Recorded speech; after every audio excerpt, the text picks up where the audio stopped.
दर्शकों, आज के विशेष कार्यक्रम में हम आपको एक अद्भुत सच्चाई से रूबरू करवाने जा रहे हैं। रामायण में एक प्रकरण आता है जब हनुमान जी सीता जी का पता करके लंका से सीता जी का कंगन लेके आते हैं तो उन्हें समुद्र के बीच में एक टापू दिखाई देता है। उस टापू पर हनुमान जी को एक ऋषि जी मिलते हैं। वो ऋषि कौन थे और उन ऋषि जी के साथ हनुमान जी की क्या वार्ता होती है, देखिए आज की इस विशेष 2D एनिमेशन वीडियो में। आज आपको हनुमान जी की एक अनसुनी कथा के बारे में बताते हैं। ये कहानी उस समय की है जब हनुमान जी लंका से सीता जी से कंगन लेकर वापस आ रहे थे। उनके वापस आते समय पूर्ण परमेश्वर ने उनके लिए एक लीला की। हनुमान जी को थकान और भूख प्यास सता रही थी। तभी उन्होंने देखा कि समुद्र के बीच एक टापू पर बहुत ही सुंदर बगीचा है और एक छोटा सा तालाब भी है। ये लीला ऋषि मुनींद्र रूप में विराजमान पूर्ण परमेश्वर ने की थी। हनुमान जी उस सुंदर बगीचे को देखकर सोचते हैं कि चलो स्नान भी कर लूंगा और कुछ देर आराम भी कर लूंगा। और फिर उसके बाद हनुमान जी उस बगीचे में उतर जाते हैं। हनुमान जी के पास एक कंगन था जो सीता माता ने उन्हें पहचान के लिए दिया था। उस कंगन को हनुमान जी तालाब के किनारे पर रखकर तालाब में स्नान करने के लिए उतर जाते हैं। हनुमान जी स्नान करते करते भी एक नज़र उस कंगन पर रखे हुए थे, लेकिन फिर भी एक वानर उस कंगन को उठाकर भाग जाता है और हनुमान जी उससे कहते हैं, अरे ये क्या, रुको। वानर उस कंगन को मुनींद्र ऋषि के पास रखे घड़े में डाल देता है। हे राम, चलो यहां से तो निकाल लूंगा। अगर ये वानर कंगन को समुद्र में डाल देता तो नाश हो जाता। हनुमान जी जैसे ही घड़े के करीब जाते हैं और घड़े से कंगन निकालने के लिए हाथ बढ़ाते हैं तो देखकर चौंक जाते हैं।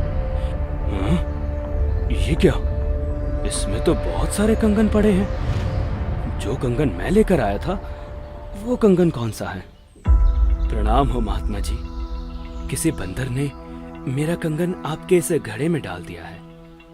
कोई बात नहीं बेटा, निकाल ले जाओ। लेकिन ऋषि जी, इसमें तो पहले से ही बहुत सारे कंगन हैं। जो कंगन मैं लेकर आया था इनमें से वो कौन सा है? भले आदमी, आपका कंगन है और आप स्वयं ही नहीं पहचान पा रहे। ऋषि जी, आप तो जानते ही होंगे। दया कीजिए, मेरी पूरी मेहनत बेकार हो जाएगी। कैसी मेहनत बेटा? महात्मा जी, मैं हनुमान हूँ और लंका से सीता माता जी का पता लगा कर आया हूँ। कौन सी सीता माता का पता लगा कर आया हो? महात्मा जी, आप कौन सी दुनिया में रहते हो? भगवान रामचंद्र जी की पत्नी है सीता माता। लंका के राजा रावण ने उन्हें कैद कर कर रखा है। मैं उन्हें खोज कर आया हूँ। ये कंगन उन्हीं का है। उन्होंने मुझे ये निशाने के रूप में दिया था। बेटा, ये आपके रामचंद्र जी न जाने कितनी बार जन्म और मर चुके हैं। कितनी बार रावण सीता का अपहरण कर चुका है और ना जाने कितनी बार हनुमान कंगन लेकर आया है। ये सृष्टि कोई आज से नहीं चल रही है। ना जाने कितनी ही बार ये घटना घट चुकी है। मुनींद्र जी की बातें हनुमान जी के समझ के बाहर हो रही थी। ऋषि जी, अभी तो मेरे पास इतना समय नहीं है जो आपकी बातें समझ सकूं। आप बस मुझे ये बता दीजिए कि जो कंगन मैं लाया था वो कौन सा है। रामचंद्र जी मेरा इंतजार कर रहे होंगे। तो बेटा जाओ और उठा लो आपका कंगन घड़े से। ऋषि जी, कंगन तो मैं उठा ही लूंगा, परंतु समस्या ये है कि जो कंगन मैं लाया था उसे पहचान नहीं पा रहा हूँ। इसलिए तो आपसे पूछ रहा हूँ कि इनमें से मेरा कंगन कौन सा है। बेटा, आप इनमें से कोई भी कंगन ले जाइए, सब एक ही जैसे हैं। ये वही कंगन है जो हर बार हनुमान लेकर आता है और ये वानर इस घड़े में डाल देता है। ऋषि जी, चलो आपकी मैं बात मान लेता हूँ कि ये सब कंगन हनुमान यानी मेरे ही द्वारा डाले गए हैं। लेकिन हर बार हनुमान इन कंगनों को लेकर भी तो जाता होगा, इसमें थोड़ी छोड़ जाता होगा। हाँ बेटा, लेकर भी जाता है, लेकिन इस घड़े में ऐसी शक्ति है कि इसमें कुछ भी डालो तो उसी का एक प्रतिरूप इस घड़े में तैयार हो जाता है। आप चाहो तो प्रयास करके देख सकते हो। इतना सुनकर हनुमान जी ने पास रखी एक कटोरी उठाई और उस घड़े में डाल दी। कटोरी उस घड़े में डालते ही उस कटोरी का प्रतिरूप घड़े में बन गया। देखकर हनुमान जी को बहुत आश्चर्य हुआ और ऋषि जी की बात कुछ सच लगने लगी। लेकिन सोचा कि अभी तो चलता हूँ, बाद में कभी बात करेंगे। हे ऋषि जी, आप कौन हैं? आपका नाम क्या है? मेरा नाम मुनींद्र ऋषि है। इसके बाद हनुमान जी उस घड़े में से एक कंगन उठा लेते हैं और श्री रामचंद्र जी के पास जाने के लिए छलांग लगा देते हैं। थोड़े समय बाद श्री रामचंद्र जी का युद्ध रावण के साथ होता है और श्री रामचंद्र जी उसमें जीत जाते हैं और सीता माता को अयोध्या वापस लेकर लौटते हैं। वनवास पूरा होने के बाद जिस समय श्री रामचंद्र जी का राज तिलक हो रहा था, उस समय माता सीता ने हनुमान जी को अपने गले से निकालकर सबसे कीमती मोतियों की माला दी। माता सीता से मोतियों की माला लेने के बाद हनुमान जी ने उस माला को तोड़ दिया और मोतियों को फोड़ फोड़ कर देखने लगे। हनुमान जी को ये करता देख माता सीता को क्रोध आया और हनुमान जी से वो बोली, हे हनुमान, तूने ये क्या किया? तू जानता है ये माला कितनी कीमती थी। तू रहा वानर का वानर ही, तो जंगल में ही शोभा देता है। ये सुनकर हनुमान जी को बहुत बुरा लगा और वो मायूस हो गए। माता जी, मुझे इन मोतियों से क्या काम था? मैं तो ये देख रहा था कि यदि इन मोतियों में राम का नाम हो तब तो ये मेरे काम के हैं, वरना ये कंकर मेरे किसी काम के नहीं हैं। सीता जी के इस बर्ताव से हनुमान जी अयोध्या नगरी से चले गए और जंगल में एक पहाड़ी पर जाकर बैठ गए। हनुमान जी को बहुत दुख हुआ कि मैंने क्या नहीं किया इनके लिए, और आज इन्होंने मुझे एक छोटी सी बात पर इतना लताड़ दिया। हनुमान जी के अयोध्या से लौटने के उपरांत कुछ दिन बाद हनुमान जी की भेंट एक साधु से होती है। राम राम भाई हनुमान। राम राम महात्मा जी, आइए बैठिए। और सुनाओ हनुमान। महात्मा जी, अयोध्या में भगवान रामचंद्र जी आए हुए हैं। भाई, हम तो उस राम के भक्त हैं जो कभी जन्मता मरता नहीं। वो कभी माँ के गर्भ से नहीं जन्मता। ये राम जी तो न जाने कितनी बार जन्म और मर चुके हैं। अच्छा, यही बातें मुझे एक मुनींद्र नाम के ऋषि जी भी कह रहे थे। जब मैं लंका से लौट रहा था तो वो मुझे एक सुंदर बगीचे में मिले थे। वो मैं ही था हनुमान, और तुम्हारे लिए ही यहाँ आया हूँ। क्षमा कीजिए भगवान, हम तो तुच्छ बुद्धि के जीव हैं। कृपया करके मुझे आपका संपूर्ण ज्ञान समझाइए और सत भक्ति प्रदान कीजिए। दर्शकों, आज की इस विशेष 2D एनिमेशन वीडियो में आपने देखा कि कबीर साहिब जी स्वयं मुनींद्र ऋषि जी के नाम से आए हुए थे। उन्होंने हनुमान जी को संपूर्ण ज्ञान से अवगत करवाया कि रामचंद्र जी पूर्ण परमात्मा नहीं है। देखिए इसी विषय में संत रामपाल जी महाराज जी के मंगल प्रवचन। अब हनुमान जी ने छलांग लगाई। एक सिद्धि है जो आकाश में उड़ जाने की प्राप्त हो जाती है। आकाश मार्ग से जाके वो लंका में प्रवेश हुआ। हनुमान जी, उनको कुछ आभास हो गया था, किसी जटायु नाम के एक पक्षी ने बता दिया था कि लंका का राजा रावण उठा कर ले गया। इसलिए वहां जाने की और किसी में हिम्मत नहीं थी। सूरवीर बलवान थे। हनुमान जी ने कहा कि मैं जाऊंगा तो कुछ ऐसी निशानी दो मुझे, ताकि मुझे पहचान सके कि मैं ऐरा गहरा व्यक्ति नहीं हूं, मुझ पर विश्वास करे माता। तो कहते हैं रामचंद्र जी ने अपनी छाप दे दी, अंगूठी निकाल के उस पर नाम लिखा था उनका, और उसको सीता खूब पहचानती थी। उधर से सीता को घना दुखी कर ही रखा था, सता रखा था रावण ने। एक नौलखे बाग में छोड़ रखा था और उससे रोजाना यातना दिलाता था और अपनी पत्नी बनने की स्वीकृति वो उससे करवाना चाहता था, वो उसने स्वीकार नहीं की। और रावण को एक श्राप लगा हुआ था कि तू कभी किसी औरत के साथ बलात् नहीं कर सकेगा। स्वेच्छा से कोई संपर्क हो तो वो अलग बात है, लेकिन तू किसी का ऐसे जबरदस्ती नहीं कर पाएगा, नहीं तो गल जाएगा तू। इस डर से वो जबरदस्ती नहीं कर पा रहा था और उधर से उसको पीड़ित कर रहा था कि स्वयं यश कर दे, लेकिन वो सीता ने नहीं किया था। एक वृक्ष के नीचे बैठी थी और अपने कर्मों को कोस रही थी। छोटा सा रूप बनाकर एक बंदर का हनुमान जी उसी वृक्ष के ऊपर बैठ गए थे। यातना देने के लिए औरतें आई थी तो भी उसने देखा था।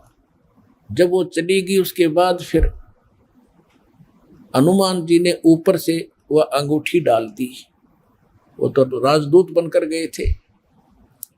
जब अंगूठी देखी सीता ने तो आपने कथाएं खूब सुन रखी हैं, ज्यादा ना सुनाऊंगा। तो उसने सोचा कि ये बंदर अंगूठी उठाकर लाया तो मेरे पति की मृत्यु होगी। तो उसने पूछा, तो फिर वो नीचे आया, अपना थोड़ा ठीक सा रूप बना के खड़े हो गए और कहा, माता मैं ऐसे ऐसे रामचंद्र जी ने भेजा हूं और ये कहानी है। अब कहने का भाव ये है कि वो जो कुछ भी उसने उद्मस्ताया हो तो आपने पता ही है, हनुमान जी ने नौलखा बाग भी उजाड़ दिया उसका और सारा कुछ कर दिया। क्योंकि आज कथा का विषय कुछ अन्य है, इसलिए यहाँ लंबा प्रकरण नहीं करूँगा। तो उसमें हनुमान जी ने कहा कि माता मुझे भूख लगी है। तो उसने कहा, इस बाग के किसी वृक्ष के फल को तोड़ के मत खाना भाई, नहीं तो मेरी पिटाई होगी। मेरे को आदेश है, कोई फल गिर जाए तो खाना, तो टूटा हुआ अपने आप तोड़ के नहीं खाएगी। तो हनुमान जी का उठा गुस्सा, उसको गुस्सा हुआ। उसने कहा ठीक है, पहले तो सारे तोड़ तोड़ कर फल खाए, फिर वह पेड़ पड़ कर समुद्र में फेंक दिए। उनको पता चला तो युद्ध हुआ, अपने पता ही है काफी। फिर लंका भी फूक फाक थोड़ी बहुत जला का आ गया। और उस समय क्या कहा कि माता जी तो आप मुझे कोई ऐसी निशानी दो जिस निशानी को मैं श्री राम को दिखाऊं और वो विश्वास कर सके हाँ सीता जी की खोज पक्की होगी, क्योंकि इतना समुद्र को पार करके आना है, वैसे नहीं आएंगे वो। तो सीता ने अपना एक कंगन निकाल के दे दिया, कंगन हाथ में जो पैर रखा था सोने का, और कहा भाई इस चूड़ी को दिखा देना, वो खूब समझ जाएगी। अब वो कंगन लेकर हनुमान जी ने फिर छलांग लगाई। उस दिन वो ऐसे स्थान पर आके उतरा जहां पर एक ऋषि की कुटिया थी। वो ऋषि कौन थे? मुनिंद्र ऋषि स्वयं परमेश्वर थे। वहां सुंदर बाग लगा हुआ था, कुछ क्षेत्र में एक सुंदर सरोवर भरा था जल का। तो सुबह सुबह का समय था। हनुमान जी ने सोचा कि बहुत मनोरम स्थान है और यहाँ कुछ स्नान करूँगा, सामने बाग सुंदर फलों से लदबद है, आहार करूँगा और फिर ऋषि जी भी साथ में है, इनके दर्शन करूँगा, पहले स्नान कर लेता हूँ। अब जो कंगन वो लाया था उसको रख दिया पत्थर पे और स्नान करने के लिए प्रवेश किया सरोवर में। अब उन्होंने जो ही स्नान करने की चेष्टा की, लेकिन एक दृष्टि थी ऐसी कंगन पे कि जय ये कंगन गुम हो गया, कोई जानवर पक्षी उठा ले गया तो मेरी सारी मेहनत व्यर्थ जाएगी, सब परिश्रम व्यर्थ होगा। इसलिए नहा रहा था पर नजर था जैसे सर्प का मणि के ऊपर रहती है ओस चाटते समय, तो इसी प्रकार नहा रहा था, दृष्टि कंगन पे। इतने में एक बंदर आया, दौड़ा दौड़ा और कंगन उठाकर भाग लिया। आगे आगे बंदर, पीछे पीछे हनुमान। उस ऋषि के आश्रम में बंदर प्रवेश कर गया। बाहर आंगन में एक घड़ा रखा था, अच्छा बड़ा घड़ा। बंदर दौड़ता दौड़ता घड़े में कंगन डालकर आगे भाग गया। अब सुखी सांस ली कि कोई बात नहीं, ये समुद्र में डाल देता तो बातें बिगड़ जाती, घड़े में डाल दिया। फिर धीरे धीरे चले हनुमान जी। पहले घड़े में देखा उसने, ऋषि को तो पीछे प्रणाम करना था, तो घड़े में क्या देखा कि घड़े के अंदर ऐसे ऐसे कंगन हजारों की संख्या में पड़े, सेम टू सेम। अब उसने सोचा भाई मैंने तो इतनी पहचान नहीं, कोई कंगन कौन सा है। और श्री रामचंद्र जी तो सारा जानते हैं, उनके कंगन के ऊपर सारी निशानियों को पहचानेंगे, और मैं कोई गलती से दूसरा उठा ले गया तो वो मानेंगे नहीं। इसलिए वो ऋषि जी के चरणों में प्रणाम किया। परमात्मा ने मुनिंद्र रूप में बैठे थे, पूछा कि पहलवान कैसे आए। हनुमान जी ने कहा कि ऋषि जी आप कौन सी दुनिया में रहते हो। मुनिंद्र जी ने कहा क्या बात है, मैं तो इसी पृथ्वी धरातल पर ही तो रहता हूं। क्या आपको नहीं पता आज श्री राम के ऊपर कैसी आपत्ति आई है, ऐसे ऐसे उसकी पत्नी गुम हो गई थी, वो माता की खोज करके मैं आया हूं। तो परमात्मा ने पूछा कि भाई कौन से राम की बात कर रहा तू। वो कहता है अच्छा कमाल करते हो ऋषि जी, आपको यही नहीं पता राम कौन है। परमात्मा ने कहा बताओ तो श्री, के दशरथ पुत्र श्री रामचंद्र जी, उनका वनवास हुआ था, ऐसे ऐसे सीता उठा दी थी, और आज मैं खोज करके आया हूं ऋषि जी। परमात्मा बोले कि ऐसे ऐसे 30 करोड़ राम हो लिए तेरे, और तेरे जैसे हनुमान यही लीला करते रहे। तो हनुमान जी ने सोचा कि ऋषि के साथ ज्यादा बहस करना उचित नहीं, और अपना काम करूं और चलूं। कहने लगे ऋषि जी और बात छोड़ो आप, कि मेरे सामने एक समस्या आ गई है कि ऐसे ऐसे मैं कंगन लाया था माता के हाथ का, और वो कंगन मैं स्नान कर रहा था, बंदर ने उठा के आपके घड़े में डाल दिया। तो परमात्मा बोले ले जा कंगन भाई, जा फिर अपना कर काम, जाओ हनुमान जी ले जाओ कंगन, निकाल ले जाओ, करो जो तूने करना। कहने लगे जी समस्या ये है कि इसमें और भी बहुत से कंगन पड़े हैं, और इन कंगनों में पहचान नहीं कर पा रहा हूं मैं, मेरा वो भगवान सीता जी वाला कौन सा है। परमात्मा बोले रे भले आदमी, तुम लाने वाला और तुझे पता नहीं तो मैं क्या बताऊं, फिर खोज ले कौन सा है तेरा। तो चिंतित हो गया कि भगवान दया करो। परमात्मा बोले कि जौन सा चाहे वो उठा ले जा, और सेम टू सेम पाओगे, इसमें कोई दिक्कत नहीं। कैसे कैसे फिर ये कंगन आए कहाँ से आपके पास, कि अब सुन, मैं कथा सुनाऊंगा तेरे को। जैसे ये रामचंद्र जो आत्मा है, ये विष्णु जी की आत्मा है। ऐसे ऐसे न जाने कितनी बार धक्के खा लिए इसने, कितनी बार जन्म लिया, कितनी बार मर लिया। तो प्रत्येक त्रेता युग में ये ऐसा ही होता है, और मैं यहीं बैठा हूं जब का, मेरी तो बहुत युगों की आयु है, मैं यहाँ बैठा हूं। पहले इन बातों पर किसी को अविश्वास नहीं होता था। तो हनुमान जी से बताया कि तेरे जैसी आत्मा हनुमान ना जाने कितने बन करा लिए, और कितने ये ऐसे कंगन ले लेकर आए हैं, इसी प्रकार वो बंदर उठा के इसमें डालता रहा है। तो हनुमान जी ने पूछा कि हे ऋषिवर, मान लिया आपकी बात, जो कंगन लेकर हनुमान आता होगा तो वो कंगन तो लेकर भी जाता होगा। कहाँ लेकर जाता है, इस घड़े में मेरी आशीर्वाद से ऐसी पावर है कि डुप्लीकेट कॉपी तुरंत बना देता है, एज इट इज, 1 के 2 कर देता है। और नहीं विश्वास है तो ले ये कटोरा उठा के कोई दिया, ले इसमें डाल के देख ले। हनुमान जी ने कटोरी उठा कर उसमें डाली, तुरंत 2 होगी, एक जैसी। अब वो दोनों को देख रहा कि सचमुच ठीक है। तब हनुमान जी को कुछ विश्वास हुआ कि संत नहीं, ये कोई और ही महापुरुष हैं, बड़े सिद्धि युक्त हैं, और सारी कथा को सही जानने वाले हैं। लेकिन कहा महाराज मैं आपकी बात से सहमत हूँ, होगा कोई और भगवान, पर अब मुझे समय नहीं आपकी सारी बात सुनने का, क्योंकि मैं परमार्थ के काम में लगा हूँ। परमात्मा बोले भाई ठीक है, ले जाए, कोई कंगन निकाल ले जाए बेटा, सारे एक जैसे मिलेंगे। वो उठा कर ले गए कंगन को। लेकिन हनुमान जी को फिर भी विश्वास नहीं हो रहा था।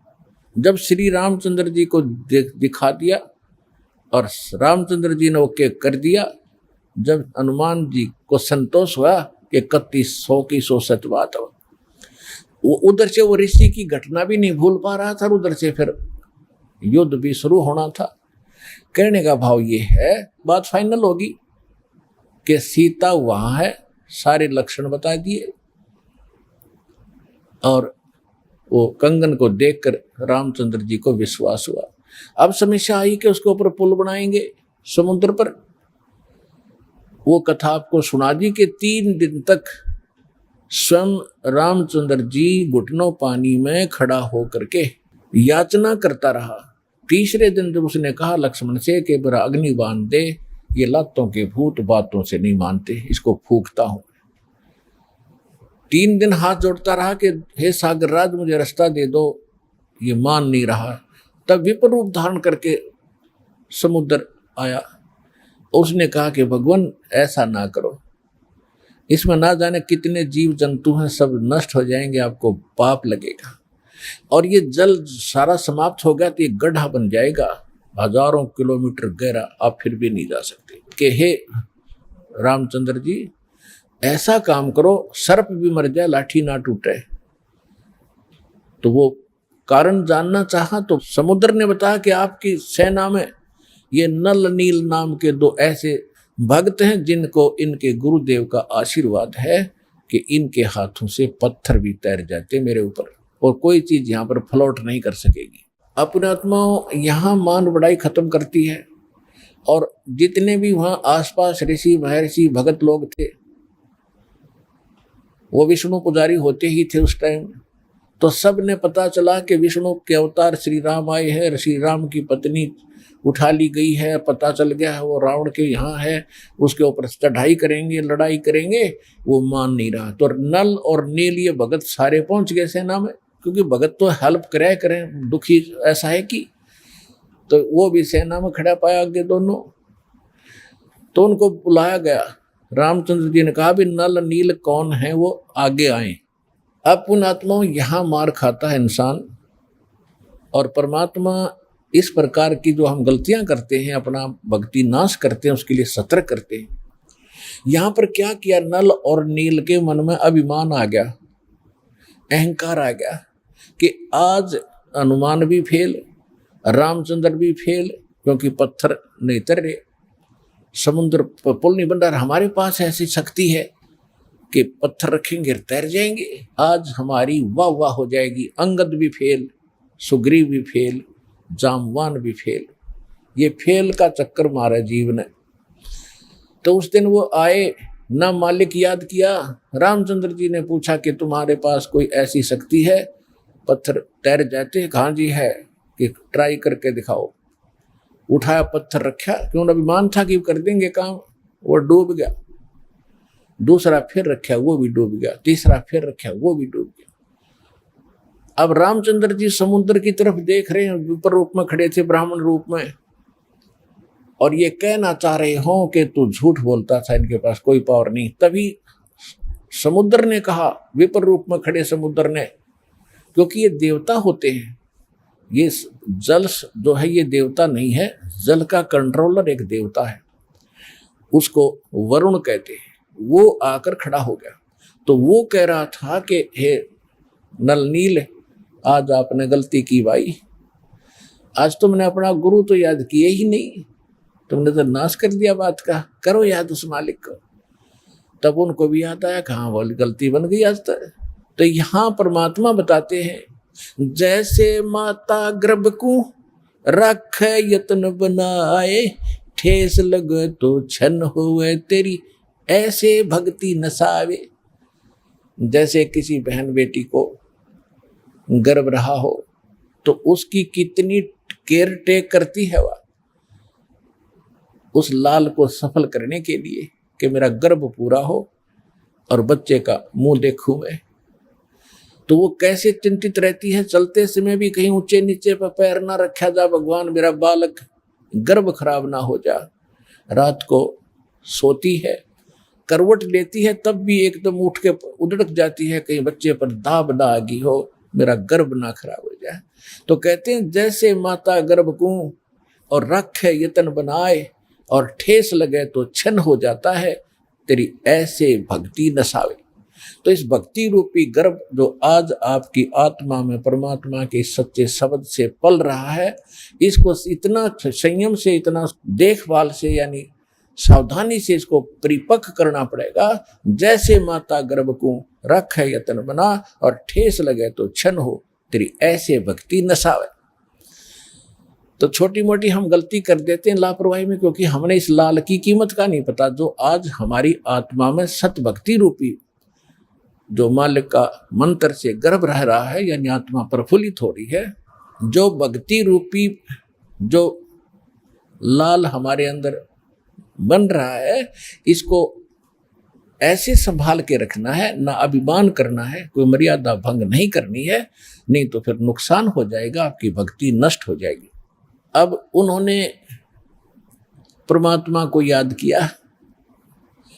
रे नल नील यतन करे हार, तब सतगुरु से करी पुकार। रे नल नील यतन करे हार, तब सतगुरु से करी पुकार। जा सतरे खोलखी अपार सिंधु पे सिला तिराने वाले। जा सतरे खोलखी अपार सिंधु पे सिला तिराने वाले। धन धन सतगुरु सत कबीर भगत की पीड़ मिटाने वाले। धन धन सतगुरु सत कबीर भगत की वो पीड़ मिटाने वाले। नल नील ने जब याचना की हृदय से, ए भगवान गलती बन गई, आपके हाथ में इज्जत है हमारी, तो उसी समय परमात्मा वहां प्रकट हो गए। थोड़ी सी दूरी पर सबने देखा कि वो कौन आ रहा सामने। नल नील ने भी देखा, ये तो मेरे गुरुजी आगे हमारी पुकार सुन ली इन्होंने। जब मुनिंदर जी निकट आए, सभी ने दंडोत प्रणाम किया, श्री राम ने, हनुमान ने, सब ने। हनुमान जी ने देख लिया, बाबा जी तो वही है भाई, ये तो बिल्कुल सही, ये तो शक्तिशाली ऋषि है। लेकिन उस समय और वार्ता करने का समय नहीं था, जो समस्या थी वह उनके सामने अड़ी हुई थी। तब श्री रामचंद्र जी ने मुनिंद्र ऋषि से अर्ज की थी, भगवान आज हमारे सामने ये समस्या आई है। अभिमानी रावण हमारी याचना नहीं मान रहा है। हमने उसे खूब दूत भेजकर, अंगद को, हनुमान जी को, सबको भेजकर उससे प्रार्थना कर ली है, इसको लौटा दे मेरी पत्नी को। वो माना नहीं। अब नहीं माना तो हमने युद्ध करना पड़ेगा, और उसके लिए रास्ता चाहिए समुद्र पर। समुद्र रास्ता दे नहीं रहा। इसने विधि बताई कि आपके शिष्यों के पास यह शक्ति थी, मेरा दुर्भाग्य कि आज इनके हाथों में भी शक्ति नहीं रही। तो परमेश्वर ने कहा कि आज के बाद इनके हाथों में यह शक्ति रहेगी भी नहीं। इन्होंने बहुत बड़ी गलती की है, जो हम मैं रोज बताता हूं कि अभिमान से भगवान कोसों दूर है, और इतने दिन के बाद इतना दुख था इनके ऊपर, इन्होंने फिर बकवास कर दी। अब इनके पास यह शक्ति नहीं रही। तो श्री रामचंद्र जी ने कहा कि हे ऋषिवर, मेरी समस्या का समाधान करो। जब आप अपने बच्चों को, अपने शिष्यों को आशीर्वाद दे सकते हो शिला तिराने का, तो आप खुद भी कृपा बख्श सकते हो मेरे लिए लंका में जाने का रास्ता बना दो। तब परमेश्वर ने कहा ठीक है भाई, मेरा वचन है तेरे बाप तय। परमेश्वर ने कहा था कि तेरे बाप से मेरा वचन है कि तेरा पुल बनवाऊंगा। अब ये रामचंद्र जी का समझ में नहीं आई, मेरे बाप से और क्या वचन है इनका, क्या वायदा है। सोचा कभी बात होगी इनकी पिताजी के पास साधु संत आते ही रहे थे। तो परमेश्वर एक सोटी ले रहे थे हाथ में, डंडा, और परमात्मा ने कहा कि आ जाओ मेरे साथ साथ। इस पहाड़ के चारों तरफ एक चक्कर लगाता हूँ, निशान लगा दी, रेखा कि एक बहुत बड़ा पहाड़ था, उसके चारों तरफ का एक लाइन खींचा है, रेखा। परमात्मा एक रेखा खींच दी डंडी से कि इसके बीच बीच के पत्थर मैंने हल्के कर दिए, फ्लोटिंग कर दिए, और इनको उठाओ और फोड़ो, त्रासो और पुल बनाओ। नल और नील को फिर भी सेवा दे दी कि ये राज मिस्त्री रहे हैं और इनको पत्थर तराश के सेट करना आता, इसकी मदद लेना और नल नील सहायता करना इस परोपकार में। तो नल नील ने वो राज का काम कराया था उनमें, उनको तराश तरूश के एक दूसरे में फंसा दिया ताकि वो अड़े रहे।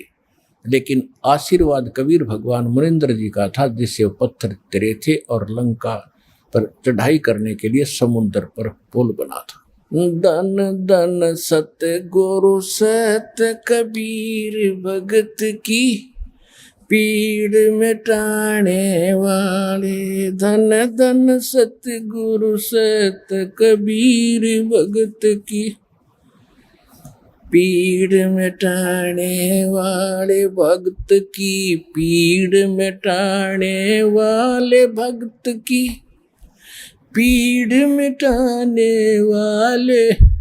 धन धन सतगुरु सत कबीर भगत की, पीड़ मिटाने वाले। रहे नल नील यतन कर हार, तब सतगुरु से करी पुकार। रहे नल नील यतन कर हार, तब सतगुरु से करी पुकार। जा सत रेखा लिखी अपार सिंधु पे, सिला तिराने वाले। जा सत रेखा लिखी अपार सिंधु पे, सिला तिराने वाले। धन धन सतगुरु सत कबीर भगत की, पीर मिटाने वाले। डसी सर्प ने जब जा पुकारी, इंद्रमती अकुलाए। डसी सर्प ने जब जा पुकारी, इंद्रमती अकुलाए। आपने तुरंत करी सहाय बेरूली, मंत्र सुनाने वाले। आपने तुरंत करी सहाय बेरूली, मंत्र सुनाने वाले। धन धन सतगुरु सत कबीर भगत की, पीड़ मिटाने वाले।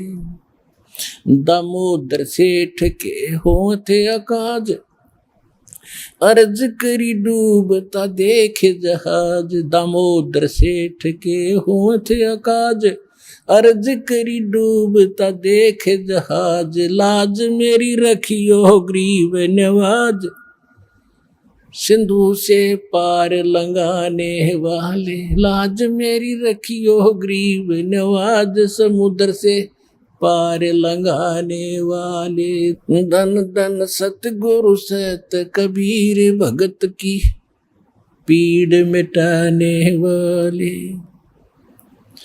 कह कर जोड़ दीन धर्मदास, दरस दे पूर्ण करियो आस। कह कर जोड़ दीन धर्मदास, दरस दे पूर्ण करियो आस। मेटियो जन्म मरण की तरास, सत्य पद प्राप्त कराने वाले। मेटियो जन्म मरण की तरास, सत्य पद प्राप्त कराने वाले। धन धन सतगुरु सत कबीर भगत की, पीड़ मिटाने वाले भगत की, पीड़ मिटाने वाले भगत की, पीड़ मिटाने वाले। धन धन सतगुरु सत कबीर भगत की, पीड़ मिटाने वाले। अपनात्मा धर्मदास जी को जब ज्ञान हुआ, भगवान ने सारी कथा बताई। बेटा मैं ऐसे ऐसे चारों युगों में आया हूँ। तो इसमें बता रहा है कि हे मालिक, आप तो सबके दुख दूर करते हो। रे नल नील यतन कर हार, तब सतगुरु से करी पुकार।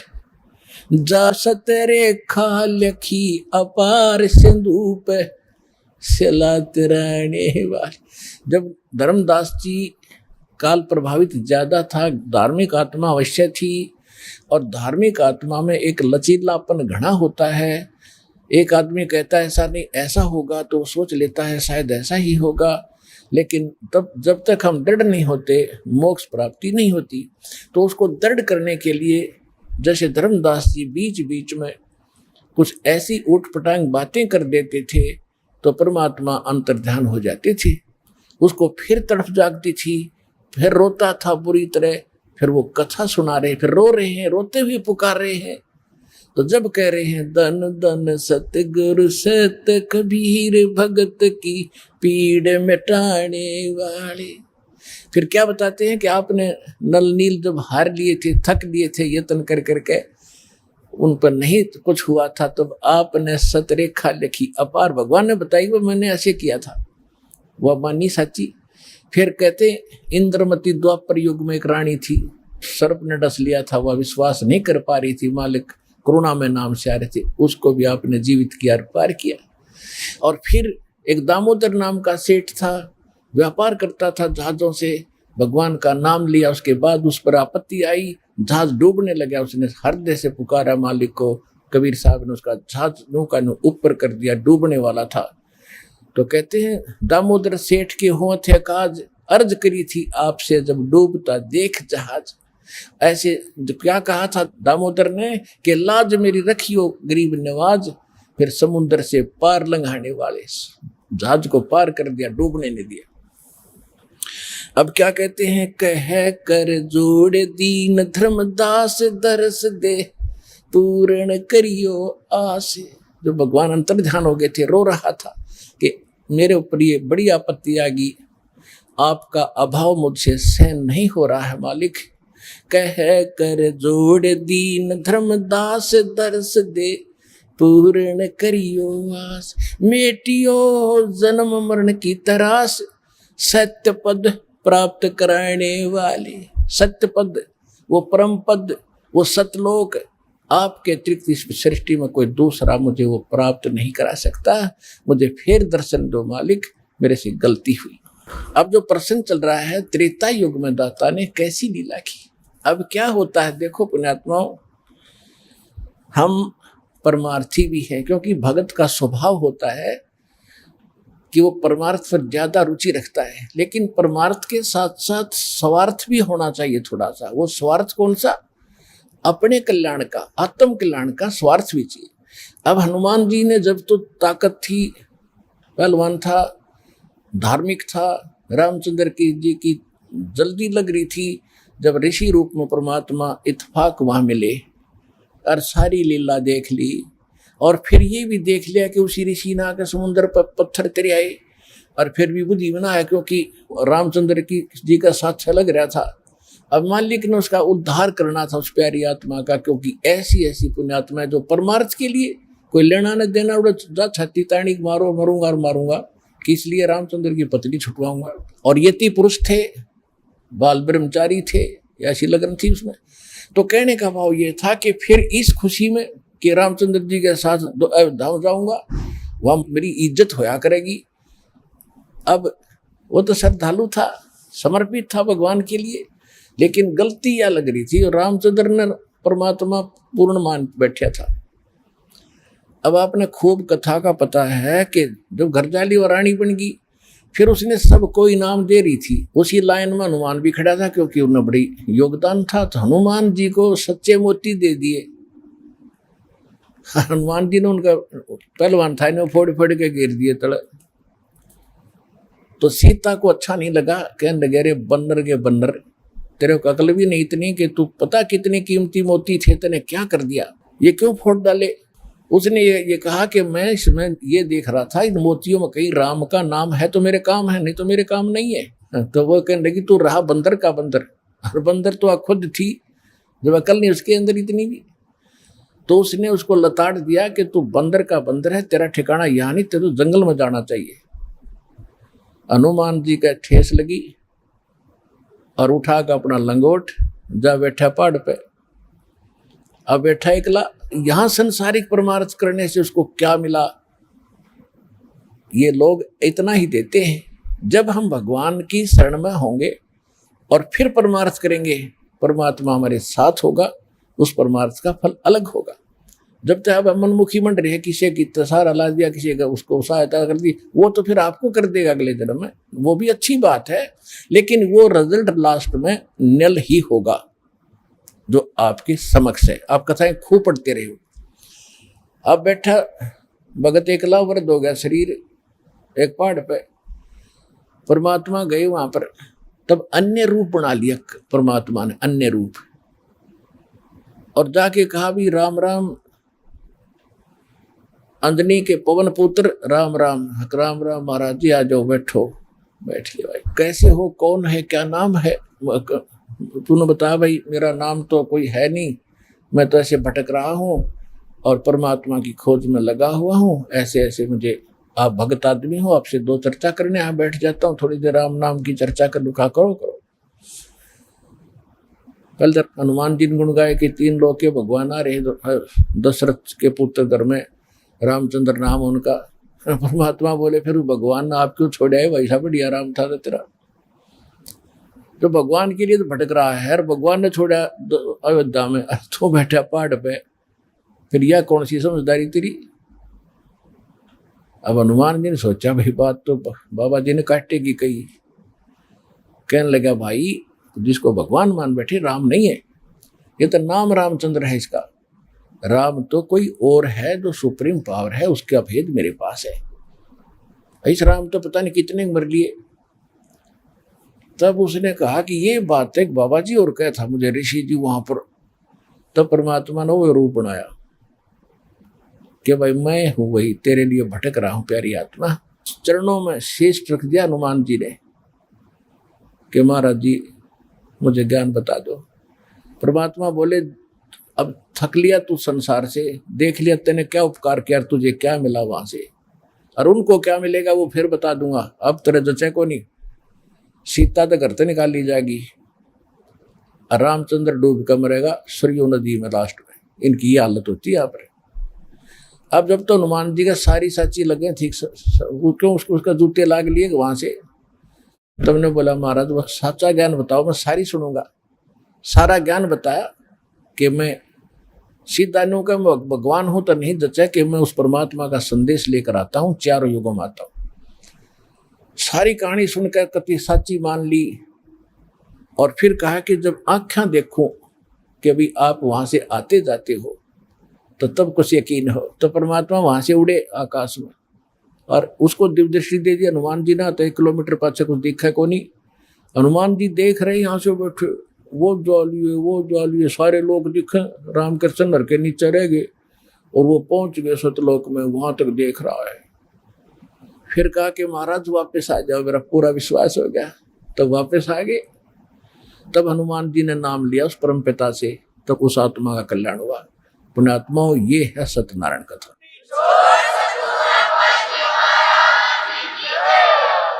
दर्शकों, आज हम बात करने वाले हैं बलवान शर्मा जी की, जो ऐसी साधनाओं में लिप्त थे। इनके पास सिद्ध शक्तियां थीं जिन्हें आज के समय में प्राप्त करना बेहद कठिन है, या यूं कहे नामुमकिन है। मंदिर में पुजारी रहे, कठिन साधनाएं करके अपने शरीर को इतना सूखा दिया था कि पानी भी पिए तो वापस आ जाता था। ये सोचते थे कि जन्म मरण से हम कैसे छूटेंगे, मोक्ष कैसे होगा, और कैसे हमारे पुण्य कर्म भगवान के दरबार में जाएंगे। इतनी कठिन साधनाओं को करते हुए भी इस प्रश्न का उत्तर नहीं जान पा रहे थे। परंतु अचानक इनके जीवन के मोड़ ने ऐसी करवट ली कि इन सभी साधनाओं को छोड़कर अपना ली इन्होंने सत भक्ति शास्त्र अनुकूल साधना। इन्हें मिलती है पवित्र पुस्तक गीता तेरा ज्ञान अमृत और ज्ञान गंगा, जिसे पढ़ने के बाद अपनी सच्चाई और अपने ज्ञान के स्तर का इन्हें पता चला। ये जब कथा करते थे तो खुद को ज्ञान न होने की वजह से लोगों को गुमराह करते थे, जो आजकल के पुजारी भी करते आ रहे हैं। दर्शकों, तत्वदर्शी संत रामपाल जी महाराज जी द्वारा लिखित इन पवित्र पुस्तकों ने इनके ज्ञान के चक्षु को खोल दिया और इन्हें वास्तविक परमात्मा के विधान का ज्ञान हुआ। इनकी पत्नी को प्रेत बाधा थी, जिसका इन्हें ज्ञान था, परंतु स्वयं पुजारी होने पर भी इनके पास कोई समाधान नहीं था। आज के इंटरव्यू में आप जानेंगे कि कैसे संत रामपाल जी महाराज जी ने इनके दुखों को दूर करके लाभ दिए। अब सुनिए बलवान जी के मुख से उनका संपूर्ण आध्यात्मिक जीवन का रहस्य, क्यों पुजारी पद त्याग कर ग्रहण की संत रामपाल जी महाराज जी की शरण। सर नमस्कार। नमस्कार जी। सर क्या नाम है आप? बलवान शर्मा। बलवान जी कहाँ से आए आप? बठिंडा से। बठिंडा पंजाब से? हाँ जी। संत रामपाल जी महाराज जी से नाम दीक्षा कब लिया आपने? 2009 में जी। सर संत रामपाल जी महाराज जी से नाम दीक्षा लेने से पहले आप क्या भक्ति साधनाएं करते थे? मंदिर में पुजारी थी, मंदिर की भक्ति करते थे जी, हनुमान जी की। हनुमान जी हमारा इष्ट था, हनुमान जी का ही हमारा गुरु धारण किए हुए थे। हमारा जो परिवार है वो हनुमान जी से ही संबंधित रखता है और उन्हीं की जोत बत्ती, उन्हीं की आराधना पूजा करता है। सर किस तरह से आपने किस प्रकार से पूजाएं की है, आप हमें बताना चाहेंगे?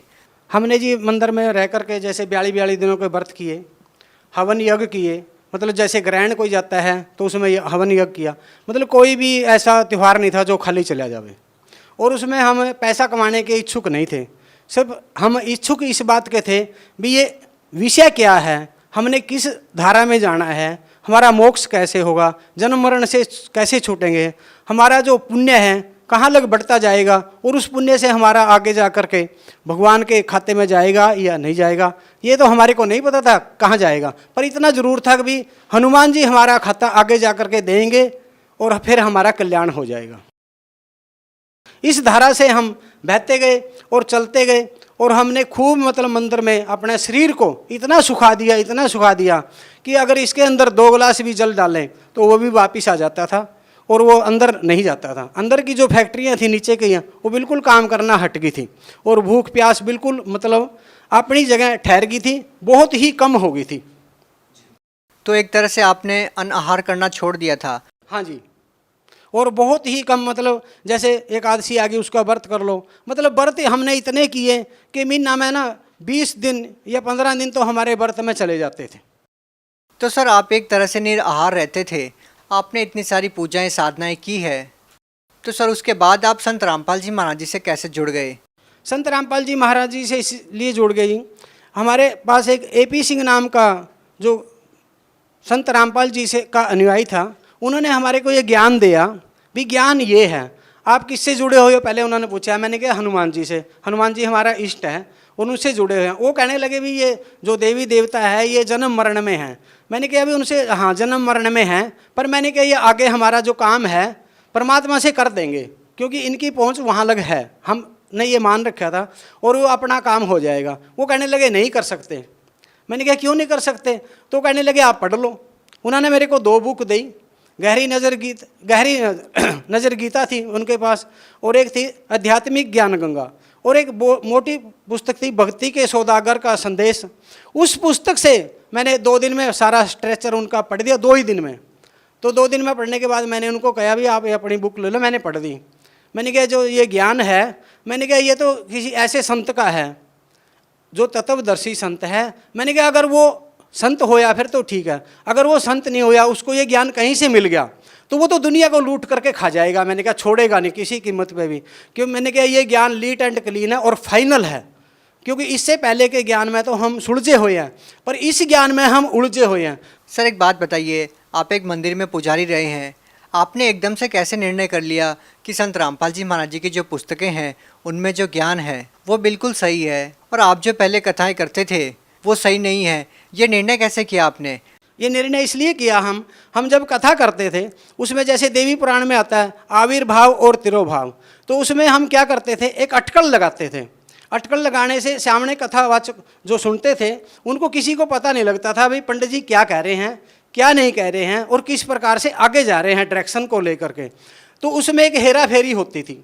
अगर हम वहाँ सच बोलें तो मंदिर से बाहर निकलना पड़ता है, अगर हम सच न बोलें तो हम पाप के भागी भी वहाँ, क्योंकि हमारे को खुद ही ज्ञान नहीं भी आविर्भाव क्या है, तिरोभाव क्या है, ब्रह्मा विष्णु महेश के बारे में ये बात होती थी वहाँ।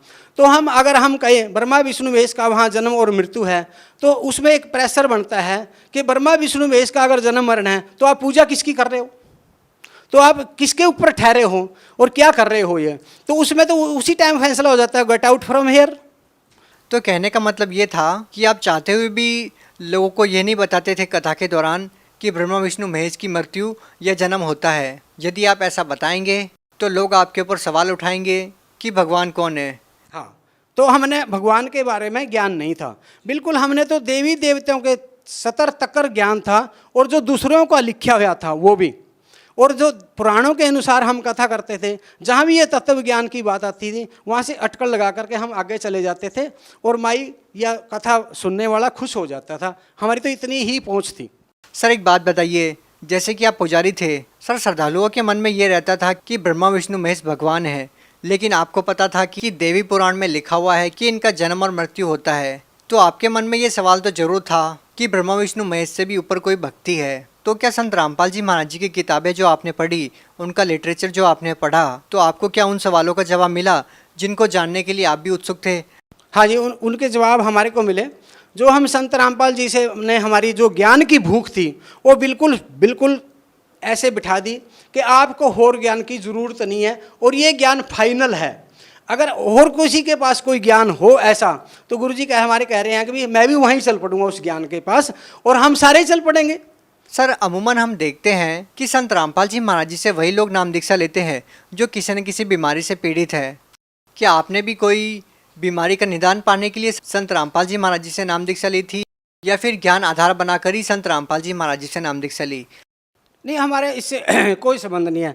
बीमारी को तो मैं इस प्रकार से समझता हूँ कि भाई चलती रहती हैं कुछ ना कुछ बीमारी आदमी के साथ, क्योंकि जब शरीर बना है उसमें कोई ना कोई फैक्ट्री काम करना हट जाती है। कोई खास विषय नहीं है। लेकिन मेरा एक खास विषय था भी, ये ओरिजिनल सच क्या है, परमात्मा के विधान क्या है, परमात्मा किस प्रकार से पाया जाता है, ज्ञान का अंत क्या है। सर, ये तो ज्ञान की बातें थी। यदि बात करें प्रैक्टिकल की, क्योंकि जिस तरह से लोग आज समाज में जी रहे हैं, हजारों ऐसी पीड़ाएं हैं, मानसिक तौर पर पीड़ित है लोग, आर्थिक तौर पर पीड़ित हैं और शारीरिक तौर पर भी पीड़ित हैं।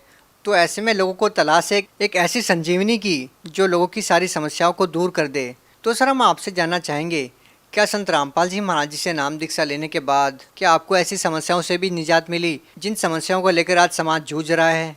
हाँ, हमारे को उन जिन समस्याओं को लेकर के समाज आज जूझ रहा है और जिनको सहन कर रहा है और जिसमें उनके घर भी बर्बाद होते जा रहे हैं, उनको खुद पता है हमारा घर बर्बाद एक भूत ने कर दिया, या एक देवी देवता ने कर दिया, या किसी ने भी कर दिया, या टूणा टप्पे के चक्कर में है। आज सबसे बड़ी तो बीमारी ये देखो, हम तो कहते हैं मेरा ये धर्म है, धर्म नहीं है उसका, ये झूठ बोलता है वो। उसको देखो, उसके आगे देखो, उसने 5-7 मिर्च टांग रखी है, ऊपर नींबू टांग रखा है, उसका धर्म तो है ही नहीं कोई। धर्म कहाँ है? वो तो टूणे टप्पियाँ वाला है।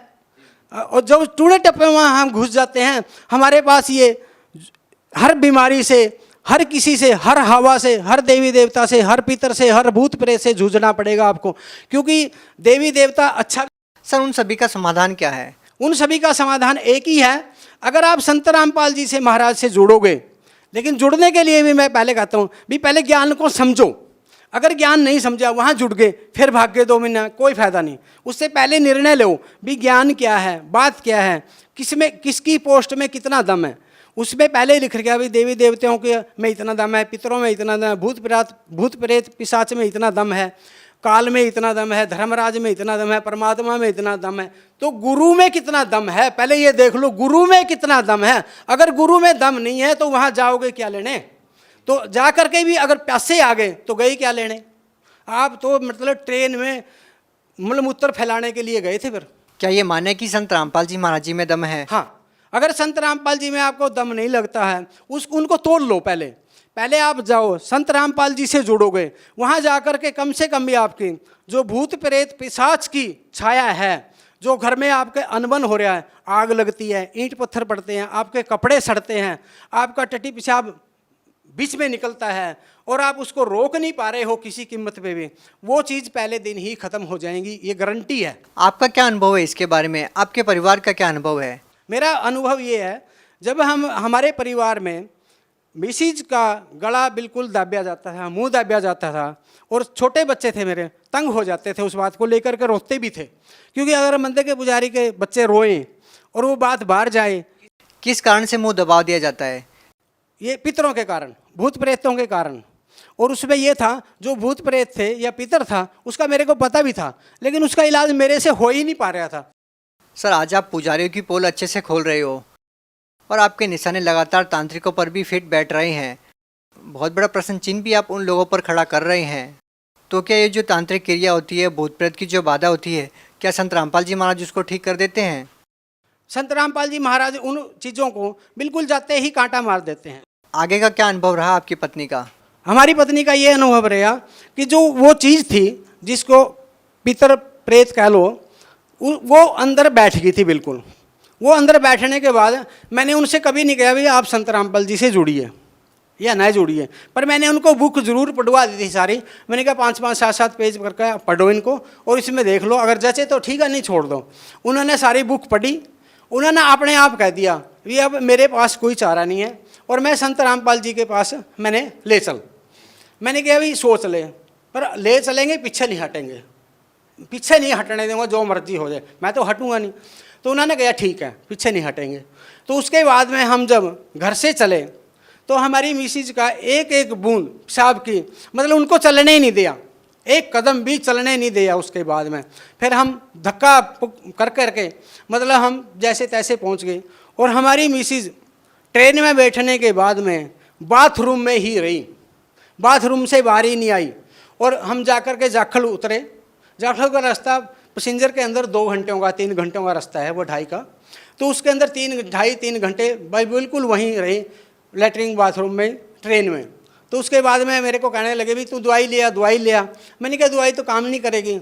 चलो फिर भी एक बंदा वहाँ से जाखल से कहने लगा नहीं, वो भी शर्मा जी था, वो हमारी मिसिज को वैसे जानता भी था थोड़ा, मतलब शर्मा होने के नाते। वो कहने लगे नहीं, यहाँ से निकल करके दवाई लिया। हम 40 रुपए की दवाई ले, मेरे को पता था भी दवाई ने काम नहीं करना, ये कोई और बात है, दवाई तो बहुत दूर की बात है इस चक्रव्यूह में। तो उन्होंने दवाई दी भी। तो उसके बाद में हम जब बरवाड़ा पहुँचे, अगली जब ट्रेन में बैठे फिर भी हम बाथरूम में रहे, यानी कि मतलब बरवाड़ा तक कर हम बाथरूम में पहुँच गए। और मतलब अंदर से मैं बहुत ही कल्पया इस बात के लिए भी, इतनी साधना करके इतना कुछ करा करके फिर भी रो रहे हैं बात को। और ये कितना बड़ा इस बात का चक्रव्यूह है जो हमारे को टेंशन में और दबोच रहा है। तो उसके बाद में जब बरवाड़ा गए वहाँ जा कर के मिसिज ने चाय पी, क्योंकि हमारी मिसिज ना चाय की बड़ी इच्छुक है, मतलब जो 4 बारी दे देते 4 बारी 6 बारी भी पी लेती है। वह कहने लगी बड़ी स्वाद है। मैंने कहा और पी ले भाई, क्योंकि गुरुजियों के वहाँ ना चाय बहुत ज़्यादा स्वाद होती है वैसे। तो उन्होंने चाय पी, मैंने कहा ठीक है। जब गुरुजियों ने आशीर्वाद दिया तो गुरुजी वहाँ से 5-7 कदम मतलब 4 कदम आगे चले गए। गुरुजी फिर दोबारा वापस आए, गुरुजियों ने सिर पे हाथ रखा। सिर पे हाथ रखने के बाद में तो मतलब 2-3 मिनट के बाद मिसिज बाथरूम में गई। बाथरूम में निकल जाने के बाद में उनको वहाँ पता लगा, आपने आप बताया उन्होंने भी इतनी बड़ी कोई चीज़ निकल करके भागी है।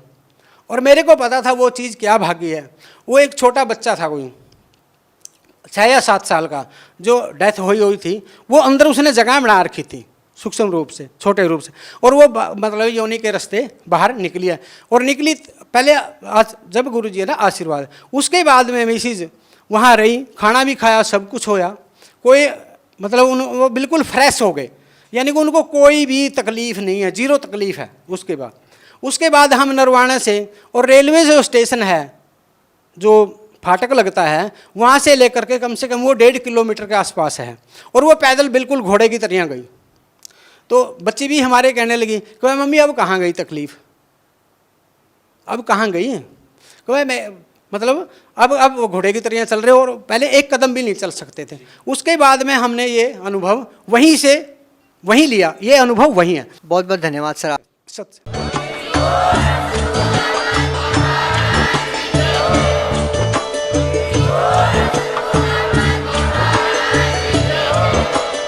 आप सुन रहे थे जगत गुरु तत्वदर्शी संत रामपाल जी महाराज जी के मंगल प्रवचन। अधिक जानकारी के लिए विजिट कीजिए हमारी वेबसाइट www.jagatgururampalji.org। संत रामपाल जी महाराज जी के शुभ आशीर्वाद से पूरे विश्व भर में 500 से भी ज्यादा नाम दीक्षा केंद्र हैं, जिन पर संत रामपाल जी महाराज जी द्वारा ऑनलाइन निशुल्क नाम दीक्षा दी जा रही है। अपने नजदीकी नाम दीक्षा केंद्र का पता करने के लिए संपर्क करें 8222880541।